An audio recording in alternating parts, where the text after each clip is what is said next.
بەڕێزانم کاتان باش ببورن دەدەقەت چارێکێک لە پەیمانەی پێمدا بوون تاخیر و خەتا لە من نەبوونێتم خراپە تا ژوورم گۆڕیە ڕێز خۆشەویستی بۆ ئێوە ڕێز و خۆشەویستی هاوڕێ ئێستا دەست پێ دەکەین هەندە قسە و باز دەکەین دەدەقەت چارێکێک لە وەرە ناو تەلەفۆنەی بڵاو دەکەمەوە کە هیچ قەنەعەتیشم پێ نییە بەڵام ئەوەندە داوایان کردوە دەزانن ئێمە لە ترسانیان ئەوە تا زۆر هەیبەت ماشکایە لە کاتێکدا و تەلەفۆنە هیچ پۆزەتیفێکی من تێدا نابینم بەڕاستی بەڵام ئەوە تێ نەگەن ئێمە فێڵە و میلەتەنێک بەتەی دەکەین یان ئەوە تا بەو دەرەجە بێ زمان و دەور دەم ئاستی قسەکردنمان و ئەوە نییە بەرامبەر کەسانی بێئەدەبی وەکو مەلا مەزهەر میم مەزهەر بەهەرحاڵ بەداخەوە من دوو جاری تریش لەگەرم کردیە جارێک خەلەل تەکنیکی بوو بەشەی بەشەکەم بڵاو کردەوە بەشەکەی تریش وەکو هەمووتان ئێستاش تووشی خەلەلی تەکنیکی بوو جارشکەش ئاوا شەڕە دەو بوو کاکە ئینسان شتێک بڵاو کاتەوە پەیامێک جوانیەک فرێداتە ناو کۆمەڵگە هەمووتانە من دەناسن کە لە ژیانم هەوڵم نەدایە بە زمانی زبر قسە بکەم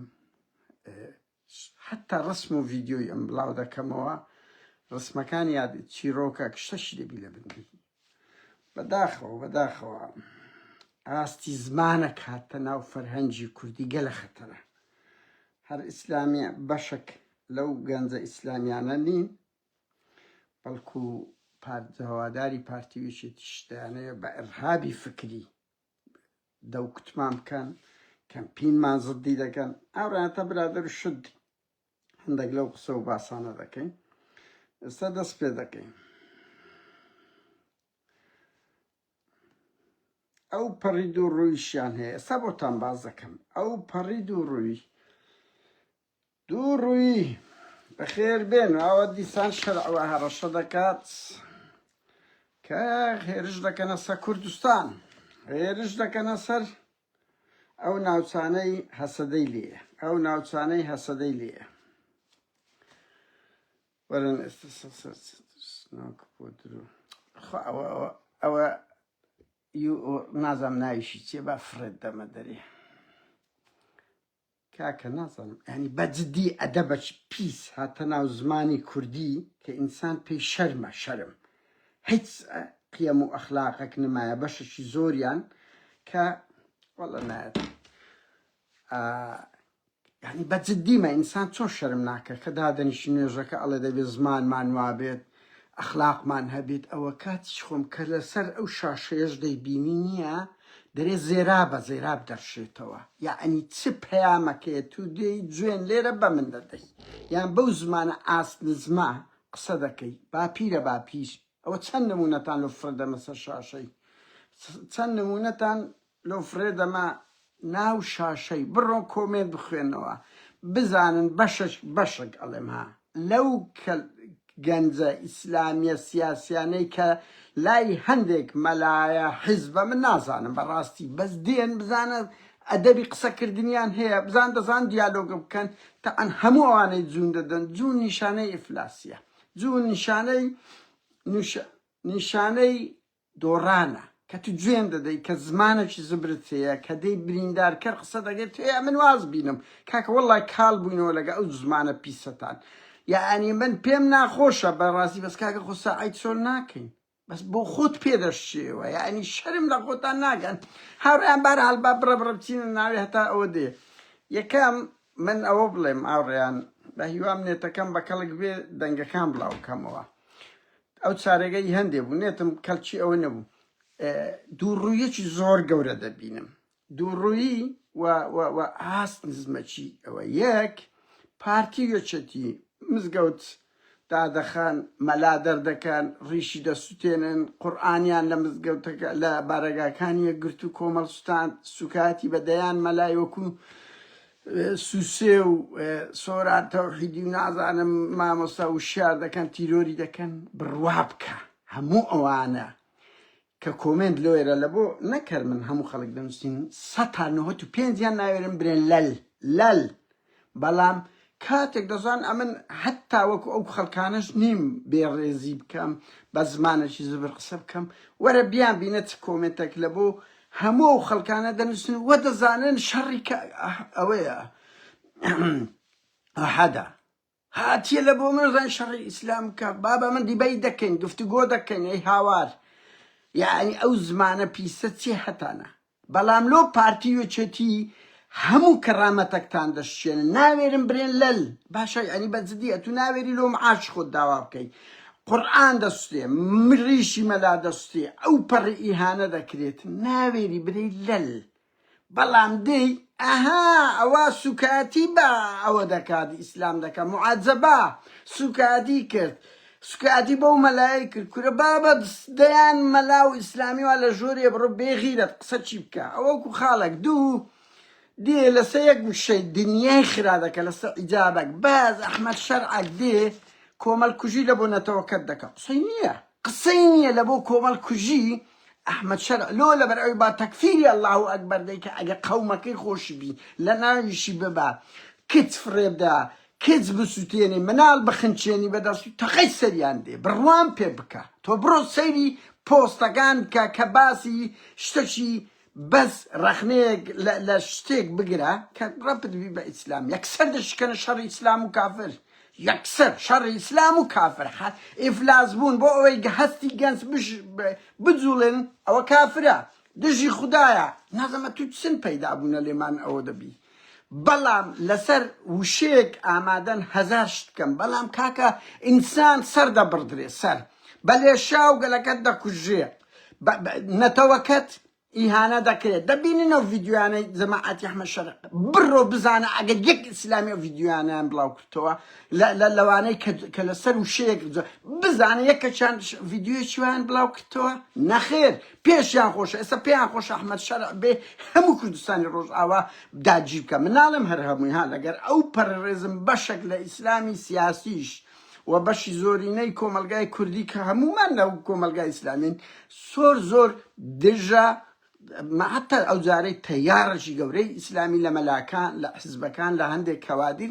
جوڵەیەکی باشیان کرد بەڵام من باز لەوە دەکەم ئەوانەی دێن لەسەر وشەیەک دنیا خرا دەکەن بەزەسەر کۆمەڵکوژی نەتەوەکەیان قسە ناکەن کاکە ئازادی بیرڕا ئەوە نییە تۆ بێ شەرعیەت بدەیە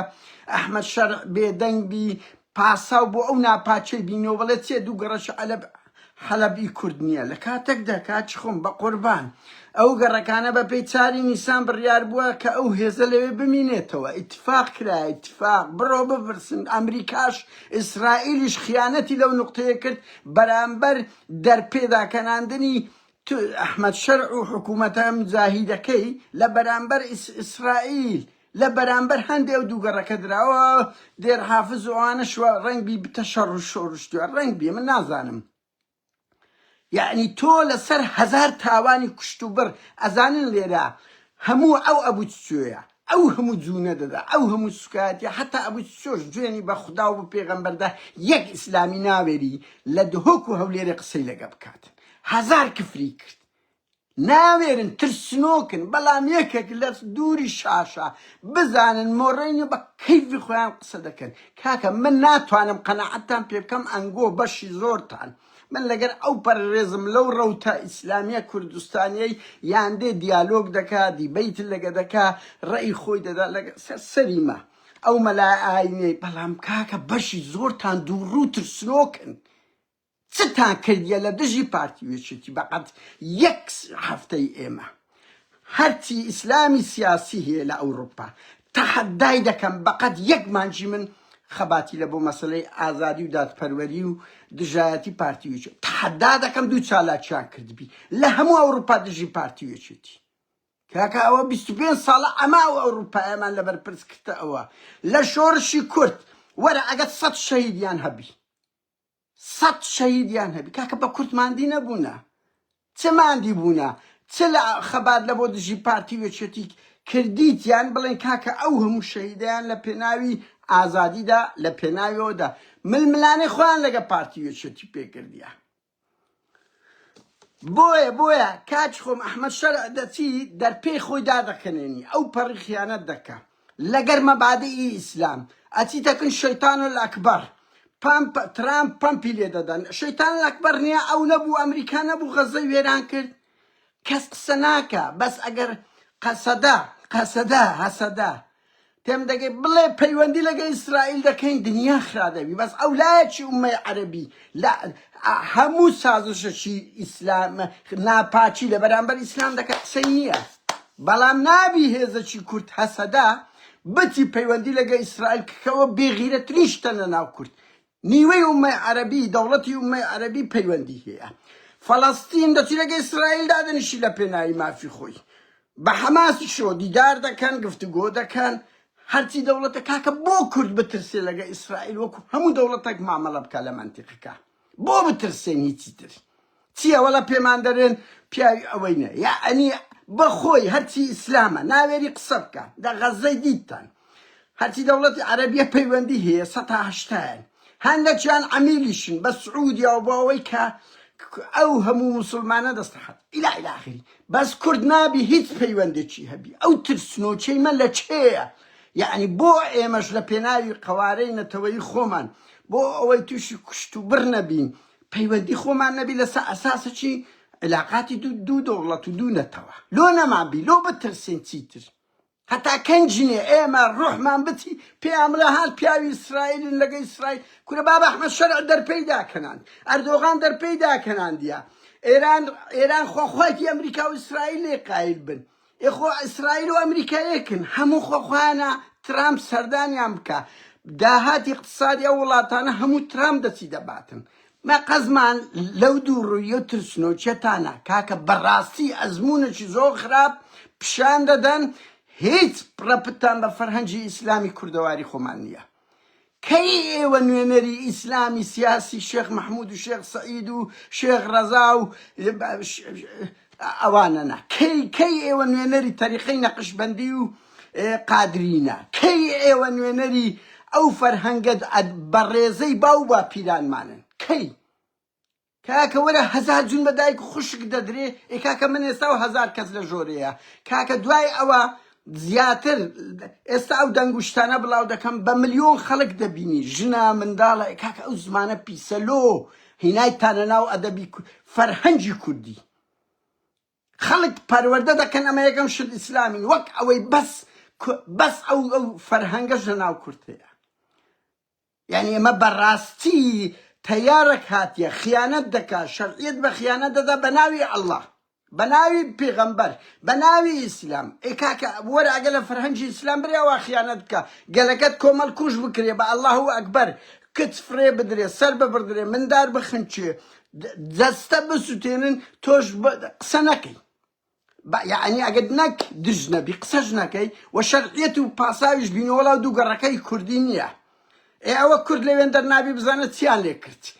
ئەگەرنا لەو 15 ساڵەی هەموو شتەشان بۆیە دووڕوویەکی زۆر گەورەتان هەیە وەکو شەرع باز لە خۆی دەکە جەیش الوەتەنی سووری مەسەلەن هاتیە لە بۆ من دووگەڕێک ڕزگار دەکە بەڵام 2,000 کیلۆمەتر چارگۆشەی لە بۆ ئیسرائیل بەجێهێشتە ئەوەی سیازی ئیسرائیلی دەپەڕنەوە لە قونەیترە و جەبەل شێخ و نەتەنیاهو دێت ناوێرن دێن غیرەتی خۆیان بەسەر دوو گەڕەکی فەقیری کووردا دەبارێن بەسەرکەوتنیش لە قەڵەم دەدەن بەس 58 دەوڵەتی عەرەبی وەکو ئەوە لە بەرامبەر ئیسرائیل جوولەکەن بە 2 ملیار بەشەر کە باز دەکرێ ناوێرن بەرامبەر ئیسرائیل بەڵام دەبینن بۆ گیانی کورد چ غیرەتەکیان هەیە هەرچی میدیای عەرەبی بوو هەموو میدیای عەرەبی مەگەر بە ئەفراد ئەگەنە هەر هەمویان نییە شەرعیەتیان بەو کۆمەڵ کوژەی کورد دەدا کە ئەوە ڕەوتەکی زۆر شۆڤینی لە ناو کورد سەر هەڵدەدا کە زۆر خراپە بەو بەیاننامەی مەسعودی ڕاناوەستی ڕێک وەکو خۆناغی 88 کە کورد بەرەو ڕەوتەکی شۆڤینی دەڕۆی راسیزمی دەڕۆی ئیسلامی سیاسی لە کوردستان چی کردیە چ قوربانیدایە چ خەبات و تێکۆشانی هەیە من ئەو حزبە ئیسلامیانە هەموو لە پەنای ئەرزاق و کاری مخابەراتی و دەعمی ئەوە کەی لە پشت براکانیان ڕاوەستان لە ڕۆژهەڵات لە ڕۆژئاوا لە باکوور بەردەوام خەڵکەکە بڕۆ کاکە ئەو جەماوەرەی لەناو سوسیال میدیایە کە ئەو زمانە پیسەی هەیە کە دژینەتەوەکەی خۆیتی ئەوە زادەی چێە زادەی چێە کوا ئەو جەماوەرە یەکگرت و کۆمەڵ و نازانم بزوتنەوەیە و ئەو هەموو بەناو ئەخوانیانە کوا دەوریان لە هەڵوێستە چی نیشتیمانی خاڵش کەش هاوڕێیان یعنی وەکو گوتمان ئەوە دابڕانە لەسەر مەلای ئەوە زەڵمی مستەفا زەڵمی مەلای گەورە نەزمەدین مەلا کورە یعنی قانە هونەرمەندەکە ئەدیب و نووسەرە گەورەکان کە هەمووانە تاریخەکی ئیسلامیە باو با پیرانی مەکاکە وەڵڵا شەرممان دەکرد مەلایە دەهاتە لە مەلای دیبەگە دەهاتە دەرێ هەموو خەڵکەکە لەسەری ڕادۆستە کاکە ئێستا ببینن مەلا مەزهەر چ جوێنشی ئاسنزم بە من دەدا بە قادر دەدا قاتر قادر واتە ئێستر قاتر لە کاتێکدا ناوی ئەڵڵایە بڕۆن لە ئیسلامیەکان پرسن لەوەی سوکاتی زیاتر لەوەی بێئەدەبتر زیاتر چیت کە هەیە هاوڕێیان چیت کە هەیە ینی مەلایەک دێ بە زمانێکی زۆر سەجادەی قسە دەکە کە نەک لەگە من لەگە دەیان کەسی تر کەچی دێن دیفاعی لێکە بەس لەسەر معەجەبەی دنیا خرا کرد بە ئەڵڵا کاکە ناوی من ناوی خوددایە وایە نەخۆت چندا من لێرە ناوم قادر نییە ئێستا بەڵام من لە کوردستان ئەو ناوەمەیە دێ سوکاتی دەکە هیچ لاشان زۆر ئاساییە بەس ئەگەر چەپەک ئەلمانیەک ئاتیستەک گاڵتە بە وشەی قادر بکە هەزار ئیسلامی لێ خڕ دەبتەوە ئەگەر یەک ئیسلامی بکوژێ ئەوەی جێشی ئەوەی داعش کردی لە شەنگاڵ ئەوەی ئەحمەد شەرع کردی لە ڕۆژئاوا لە حەلەب ئەوە دنیای خرا دەکەن ئیسلام دەکوژێ ئیسلام وا دەبی بەڵام هاو زمانەکەی خۆیەوەی کە بە زمانی کوردی قسە دەکاتن کەرامەتی نییە ئیدانەیەکی لاوازیش بکە یعنی بەجددی ئەوانە کاکە بیرروڕای ئازاد ئەوە نییە تو خیانەتی نیشتیمانی ئۆکەی بکەی نەخێر با پیاو بن لە ئێران و تورکیا لە سووریا ئەو خیانەتە نیشتی شەرعیەت لە بۆ داگیرکاری بدەن دەبا ئەوە بی ئیسلامێک ئەوە بی دیتن ئەوەی وەقفی سونەی سووری دەرێ یعنی شەرعیەتی پێدەدا دەرێ ئەمن دیتم مەلایکەت و ئەبوو بەکر و عومەر و هەموو مەلایکەتەکان لەگەر جێشی ئەوەدا بوون ئیوان وان ئێمەش چێ ئەو مەلایەن هەندێک لەو مەلایە ناپاکانە هەندێک لەو حزبە ئیسلامیە سیرکردن بەهەرحاڵ هاوڕێیان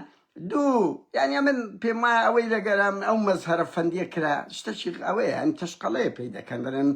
سوکاری ئەوەی کردیە بەژن ڕاستە سوکاتیە بەس لەوەی سوکات کاکە ئەوە شەرعیەت بە داگیرکاری حەلەب دەدا ئەوە خائینەکی نیشتیمانیە ئەو کابرایە بە ئاشکرا پاساو لە بۆ ئەحمەد شەرع و ئەردۆغان دێنتەوە دەرێ هێشتا نەمردینە من هەتا نەمری نازانم کورە بابە تو مێشکت هەیە عەقڵت هەیە کابرای دەبینی میلەتەکەت دەچەوسێنتەوە زوڵمی لێ دەکا تۆ دەبێ ئیدانە بکەی تۆ دەبێ سەنگەری لێ بگری شەڕی بکەی نایکەی دەڵێ هەتا نەمری ئەمن نازانم ئەو پاساوە خۆ دزینەوەی تۆ نیشتیمانەکەت دێ پارچە پارچە دەکا ژن و منداڵت دەکوژی دەڵێ هەتا نەمری ئەمن ناتوانم بە تەواوەتی بڕیار بدەم زوو بڕیاتە جاگە تو پێشیوی مردی جێیشەکەی بە ئەڵڵاهو ئەکبەر دەچی ئەو هەموو تاوانەی دەکەن نائیدانە ناکەن یان داوای وەقفی ئیطلاق النار دەکەن هاوڕێیان مەسەلەی ژن زۆر دووڕوون لەوەش بڕوا بکە هەرچی ئیسلامیە ئەو مۆبیلەی لە دەستا ئەوە نیوەی حقوقی ژنە بە بەروبوومی ژن ئەتۆ ئەو مۆبیلە لە دەستا ئەو سیارەی داژۆی کورا نازانم ئەو ئەمێری خاوێنکردنەوەی ماڵەت غەسالەت هەرچی سەقافەت و علم هەیە هەرچی ئامێری تەندروستی هەیە هەرچی دکتۆر هەیە هەموو نیوەی حقوقی ژنە ئەگەر ژن لۆ ماڵەیە بێغیرەت بڕۆوەکو سەردەمی جاهیلی بەس بە دوو کەر و عەرەبانەی بکەوە هەرچی بەروبوومی ژنە لە دنیا دەی وەری دەگری نەک ئیکۆن ئێستا هەر بەلای کەم ئێستا کڕۆنە کە دیتراوە دوو کەس دیتیانەوە لە ئەڵمانیا یەک ژن بوو یەک پیاو بوو ڤاکسینی دژە کڕۆنە هەمووی وەردەگری دەچێ ئەوروپا خواخواتە ژنەک ئیقامەکەت بداتی هەزار درۆی دەکەی بەو ڕیشە درێژەتەوە بەس ئیقامەکەت بداتی لەو ئەوروپایە خۆت زەلیل دەکەی بەس تەنیاوەکو معاشەکەت لۆ بێتە ماڵی معاش کە معاشیشی حرامە بەشی هەرە گەورەی ئیلەش فرۆشیە بەشەشی ئیلەش فرۆشیە ئی عەرەقا ئی شتیزی هەموو شتەشی نائیسلامیە چاوت شۆڕ دەکەی وەری دەگری لەو وڵاتەی دەژی کە هیچ ئەساسێکی ئیسلامی نییە دەرگا بکرێتەوە نەک 15 ملیۆن ئیسلام 50 ملیۆن ئیسلام بە یەکجاری دێتە ژۆرێ دێتە ئەو وڵاتە کافرەی ئەوە ئەو بەربوومەی لە عیلمانیەتەکان هەیە ئەگەر لاینگۆ لە خەلیچە بووە لە وڵاتەکی خۆ دنیاتان دەخوارد هیچتان پێ نییە نە حەزارەتتان پێیە نە جوانیەکتان توانیە لە یەک وڵاتی ئیسلامی جوانیەک فرێداتە ناو کۆمەلگا بەهایەک تەند و پێشکەوتنەشی ئەوە بکە مەرێ کۆنوا بوو ئەوە ئێستا دەخوا هیچتان پێ نییە چێک دابوونەریتی قێزەوەنە نەک لە ئەوە کاکە ژن بە ژنی گەورە بە گچکە گۆڕینەوەی ژن بە ئاژەڵ بڕوا بکە 50 ساڵ لەمەوبەر هەبووە مارە بڕینی ناولانێک مارە بە جاش سڵحکردن بە ژن یعنی مەسەن زەلامێک دەکوژە 3 ژن دەدرێ ئەو چی حەیوانی ژن وەکو حەیوان مامەڵای لەگەکرایە لە هەموو ئەوانە من چ بێم ئەوە بەدابوونەریتی کوردەوە دژم کاکە دژم دژی ئەو حاڵەتەم بە قوربان دژی ئەو حاڵەتەم ئەم ناتوانم بڵێم دابوونەریتی کوردە قیمەی بێئەخلاق گەوادیە تو ژنت بە ناوی مارە بەجاش بەدەستی خۆت لۆ شێخێک مەلایەکی دەبرد سواری دەبوو دەبێنێ دەچووی وەرت دەگرتەوە هەموو ئەو ئیسلامیانەی بە ئێمە دەڵێن من دەڵێم هەموو ئیسلام لۆ ناسنە ڕۆژ ئاوا مەسەڵەن ئەوە خۆیان ئەو جوملەیە بڵێن کە خەڵکیش پێی دەگوتن لۆ ناسنە غەزە بەڵام خۆ لە شەرعی ئیسلام هەیە دەرێ ئەگە دایکت خوشکت ژنت إلى آخره بێ پیاو بوو سیغەی بکاتن چیە لەنگۆ قبوڵی سیغەیتی چیە لەنگۆ قبوڵی مسیاریتی خۆ لە شەرعی ئیسلامدا هەیە هەموو تەفسیری لۆ دەینەوە هاوڕێیان چێتان قبوڵتانە شتێکی دینیە چێ قبوڵتی مارەوە جاش بکرێ خۆ دژی دین نییە سەدان ساڵە نەک لە ناو کورد لە ناو هەموو وڵاتە ئیسلامیەکان هەیە چێ قبوڵێتی دایک و خوشی ژنی بەسەر بێت نەکەر ئەوە بڕۆین چێ قبوڵێتی ژن ناوانیە بە پارە دەکردرا 10,000 20,000 دەچونە داخوازی تا ئێستا شەیە بەزێر کاکەوە قیمەی سەخافەتە ئینسان دەبێت دژی ئەو شتانە بی ژن جوانیەکی ئەوەیە شەروانە هەیە شەروانە کاکە ئەمن ئاهلی شەروان نیم شەڕ نیم هەتا لە هەولێر بووم لە ئەوروپا بووم تحدا دەکەم یەک ئیسلامی یەک کەسی کە لە پێشە من بی لە کورە بابم پێما ئەی بە دەیان جار هەوڵی کوشتنمان درایە کە بەشەشی زۆری کەشف بووە بەشەکی ڕەشەمان نارتەوە بەشەکی بەڕێکەوت نەبووینە قورسترین ئەرێک ئەمە توش دەبین نەک ئەو ئیسلامیانە نەک ئەو خەڵکانی دێن ڕەخنە لە هەولێرش هەروا بووین ئەوەش ژیانی مەبوو کاکم دێ قسە بەمە دەڵێ دەرێت لۆ ناچی ئەوە من لەوەی دەزانم بەڵام شانازی بە هەموو شەروانێک دەکەم بە تایبەتی ژنەکان کە تاکە جوانێکی مێ لەو ئەوروپا و ئەمریکا و دنیای مۆدێرنە بڵێن بابا ئەمە ژنمان هەیە لە سەنگەری پێشەوەیە هەموو دنیا شانازی بە ژنی کوردەکە جگە لەو باڵەکی ڕەوتی ئیسلامی سیاسی قێزەوەن دەیانەوێ ئەو جوانێژ لە کۆمەلگای کوردی وەربگرنەوە بۆیە ڕسواکردنیان کاکەوانە دەیانێت شەقیت بە خیانەت بدەن بە ناوی ئەڵڵا بەڕوا بکەن بە یعنی پاشەکشەی زۆر گەورەمان پێتان کردی ئیت کەشتان پێ دەکەین کەوە دەڵێم کاکە بە قسە نییە 10 ساڵ لەمەوبەر من داکۆچیم نەسەک ئاژەڵ کوشتن دژی ئاژەڵ کوشتن مەتای هەزاران کەس ئەوە کۆمنتی لە بۆ من دەنووسی ئێستا ئاژەڵ دۆستی لە هەمووی برەوتردایە چەند ساڵ 2 ساڵ نابی لەسەر مسیار کەرامەت و ئابڕووی ئەو گرچاڵیەم برد کە ئێستا دیار نەما حزوری نەما هەندا مسیارم ڕسوا کرد کە منەوە دەڵێم دەیان کە نەک دەیان بە هەزاران کۆمنتی وان ناشیرنم پێگوترا بڕۆن لە ئەوقافی هەولێرە بپرسم بزانە گرچاڵی حوسێن گرچاڵی ئەو کەتنە قۆڕەی کردیانە نازانم لۆ بڵاویشانە تەحەدا دەکەم ئەوە ڕوودا و ئەوە وەزارەتی ئەوقاف کە بەیاننامەکەشی دەرکردو ئەمەش بڵاومان کردەوە کە حوسێن گرچاڵی بوو چەند سوکاتیتان بە من کرد یعنی نارێن تومەت خیا ئەوە خەتەرە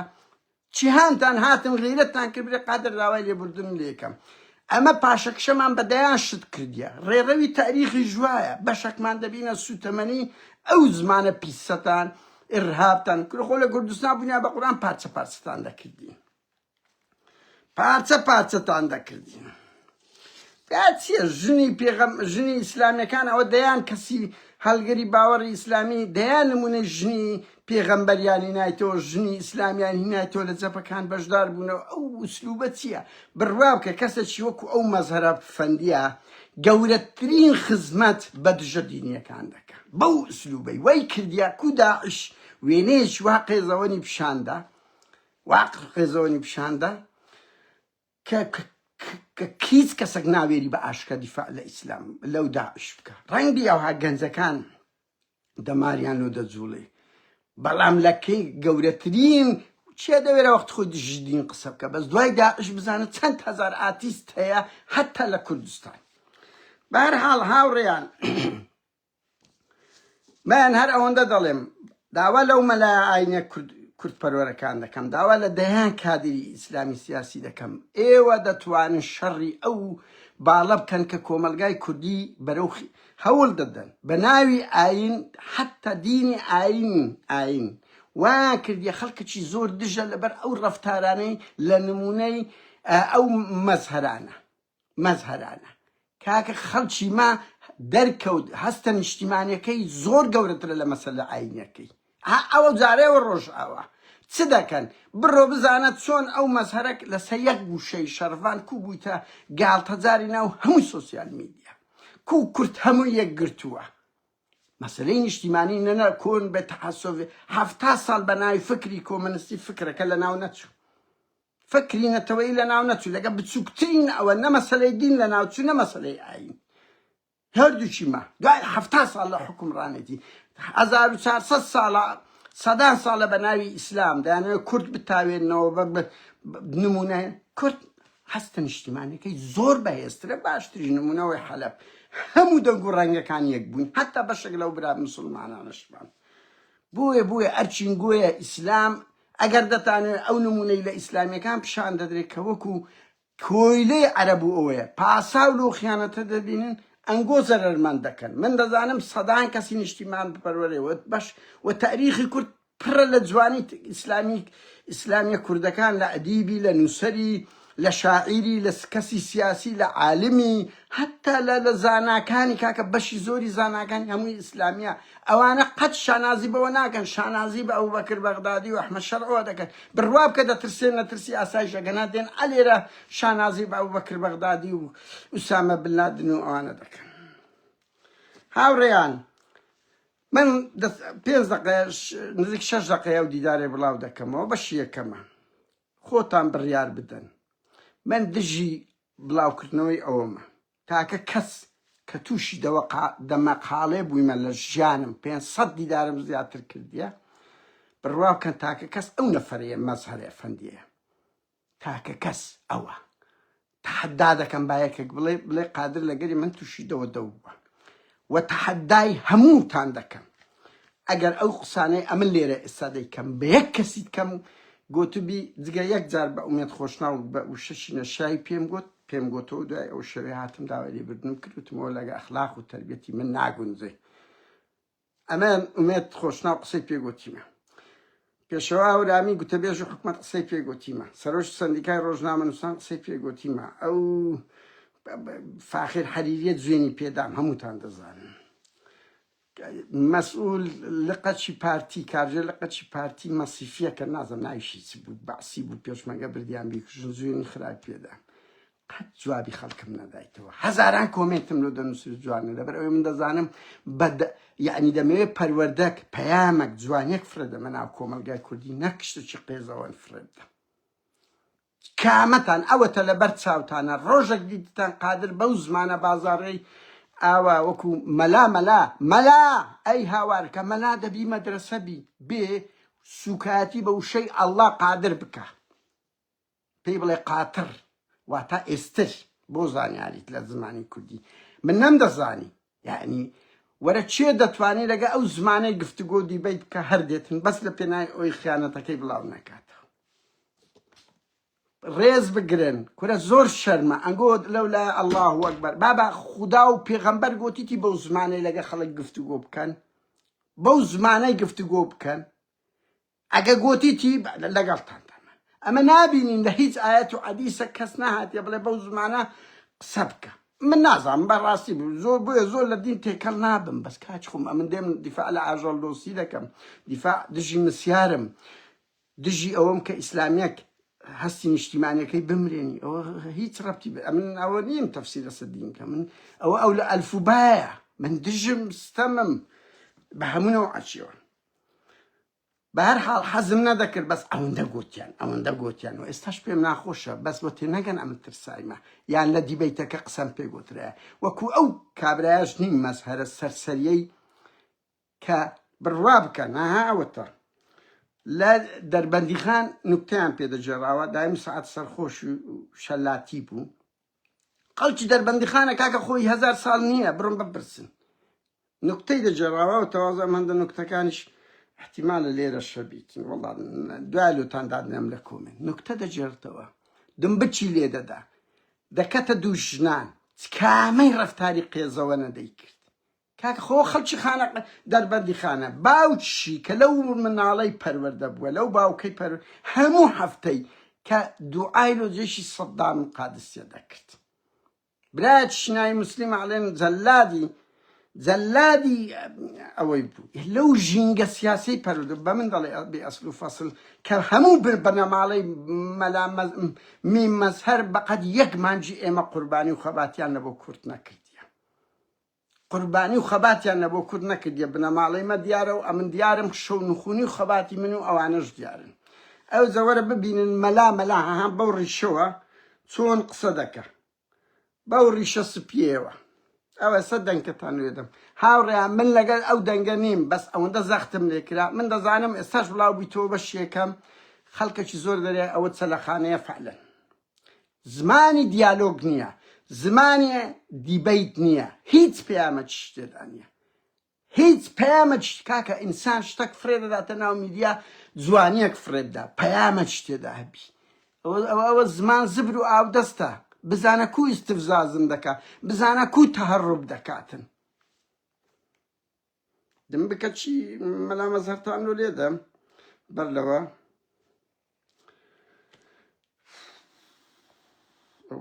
ئەوە نابیت بار هەڵوات بەس دەنگەکەی لێ بدەین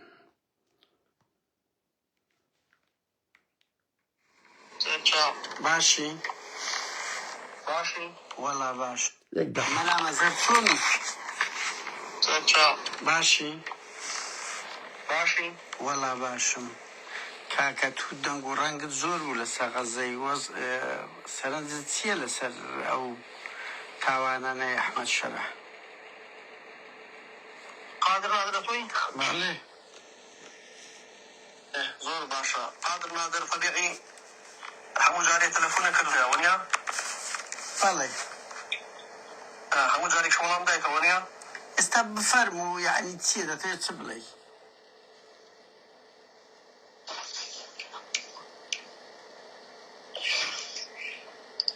هەلۆ واوەستە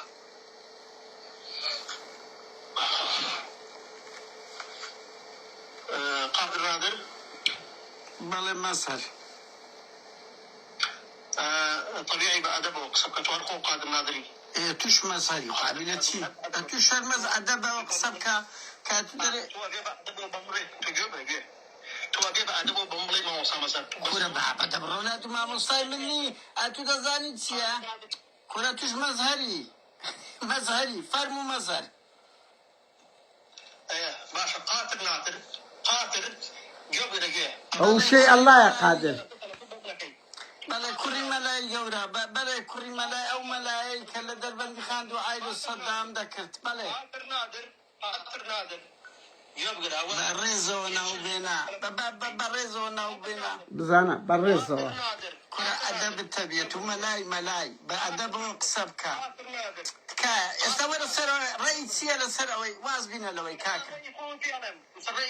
آخر تر نەچوە ئەولا وەرە ناو مەوزوع ڕێی چییە لەسەر کورە بەواز کورە ڕاز ناکەی دوو جار بووە بەخوا ڕاز ناکەی دوو جار بوو جارێک بۆ شەڕە جوێن کورە مەلا کۆمەڵێک خەڵک لە خزمەتیان سێژار ئەزانی ئینسان ئەدەبی هەبی خۆشە قاتر نادر سێژار تەلەفۆنی نەکردێ بۆ من وەڵا ڕاز ناکەی بەو هاوڕێیان بەس ببورن تحەدای یەکەم ئەگە سێ جار بی دوو جار بۆ جاری سێم جارێک تەکچەشەی تەکنیک بوو جارێک ئاوا جوێنی نزممان بکردم بڵاو ناکەمەوە جوێ وا جارێک کاگەسان ئەمینی جارەکەت کەش باسم کرد نەوێرە هەر بگری بەس بە هەر حاڵ یعنی ئەو ئەدەبە قسەکردنەی ببینن ئەوە دەبینن کو هەم تەهەڕوب دەکە هەم بەو بێ ئەدەبی کە بەلای کەم دە ساڵ لەو گەورەترن ئێستا ئەمە شەرمانە سەوەیاننا کاکە ئەمن جوێن بڵاو ناکەمەوە بە قوربان ئەتو کابراایکی زمان پیسی ئێستا من چۆ ئەولا وەرە سەر بابەتەکەی کورە ڕێزی چەندگەر ئەتو دەرێ مناڵی جوێن دەدەی جوێن ئەوە ئەدەبتە بابە جوێن دەدەی هاوێستا جوێن دەدەی بەو ڕیشت سپیە ئەڵێ درۆی دەکەی کاکە وەرە سەر مەوزوع چاوەکەم ئێستا هەڕوب دەکا هەمووی واز بینە لەوەی کورە بابەدانشە تو بە مناڵم دەشی مالی چەندی مەزهەر مەزهەر مالی چەندی یەک دەقە مالی چەندی یەک دەقە مالی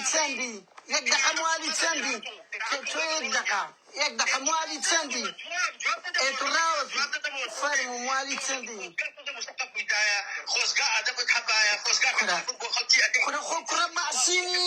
كره خو كره بعسينيم كره خو كونه بارافتنيم كاكا سب سيارة كليكرا ملا مزهر يك دقة لا أتجيب بقرا أتوبة من عالم دشي كاكا أتوبة من عالم دشي حتى سبينا من تلفون خبرناك باب زاني إذا زانم لبروي كاكا كابراك شبي أدبي لسجن جيراي أتوبة بمبلن قاتر نادر بس بمبلن جيب بقرا كنا بروم مزهر كري بعسيكي أو باو كده هم دعاي لولو صدام ذكرت بس بمبلن بس جيب لنا الرولي جيان كتو تلفونك أي انتظاري ولا بكا باشا ما شو بسياري ليك راد سيرة أحمد شرع ما تسو عولاي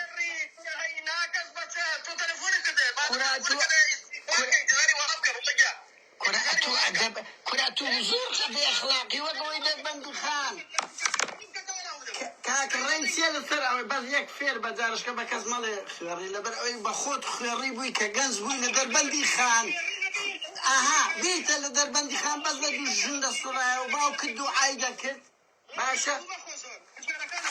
لا آخر إنسان لك بيعدب تشوش توتا ملاي تخوات تنزيلات كديا تنزل لسر جنجيلاي إيه بمن عالم ده الشيء إيه بيعدبي فعلا درقة إنسان بيعدب نايم كورة والله يتوهر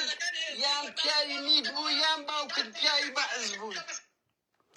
هاوريان ئەوە بە شیەکەمە ئەوە دیبەیتە ئی هەندێک فرێ بدرێتە ناو کۆمەلگا کاموو داوا دەکەن ئەوە ئەخلاقی مەلایە چییە بێ بەو زمانە قاتر دەزان قاتر یعنی چ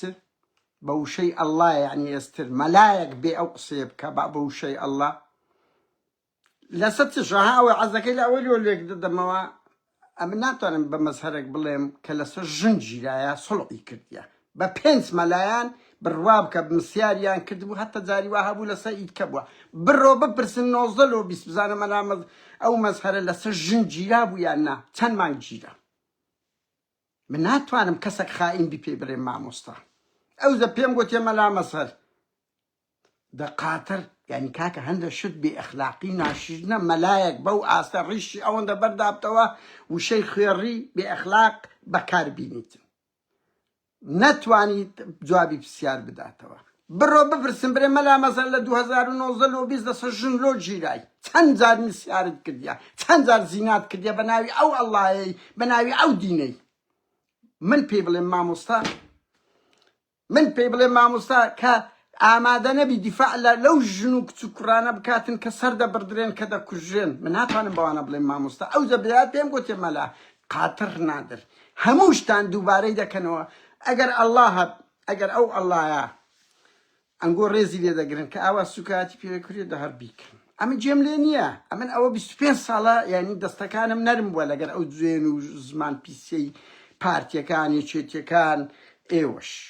بڕوا بکە پێم ناخۆشە بەس کاروانی خەبات بە جینالێنێ ئەوەی ڕابەکە لە بەرامبەرمان دەکرێت کولێمان دەدرێت هەمووش نیشانەی ئەوەیە هیچتان پێ نییە لەگەر ئێمە گفتوگۆ بکەن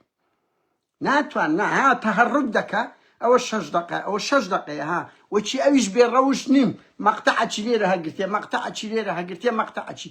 یەک لە دوویەک بەشی دووەمیش ئەگەر برادەر و شت گلەیم زۆر لێ نەکەن بەشی دووەمیش بڵاو دەکەمەوە بەس تو شەرەفتان ئەوەی هەندەیە فڕێ بدرێتە ناو میدیا ئەو زەختەتان لە من کرد چ جوانێکی هەیە کە هەزاران گەنج و منداڵ فێرە ئەو زمانە قسەی کرد لۆ نەین دیبەیت بکەین لۆ نەین دیبەیت بکەن ئەم لەگە چەند مەلای کەم کردیە چەند کەسیت کەم کردیە بەبێ ئەوەی تەحەدا دەکەم لەگە یەک کەسیت کە بەو زمانەی قسەم کردبی هەموو ڤیدیۆکانم مایە کاچ خۆم یعنی کابرا مەلایە مەلا خۆی پێ منەزری ئیسلامەکە شەهادەکەشی تەزویرە لە سوودان هینایکی